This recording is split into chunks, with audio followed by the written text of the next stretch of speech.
In this tutorial I will show you how to play music in the Discord app. First go to your web browser. Search for MusicBot Discord. Select top.gg website. Now go to the search bar and search for Hydrobot.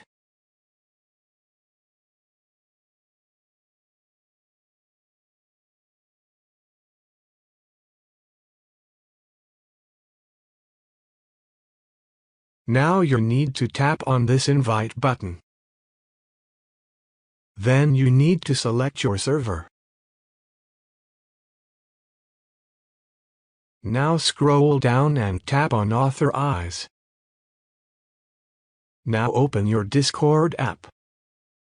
Your Hydrobot has been added. Now tap on the menu on your top left.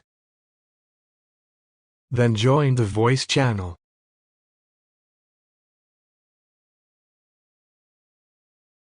Now you can search and find any song.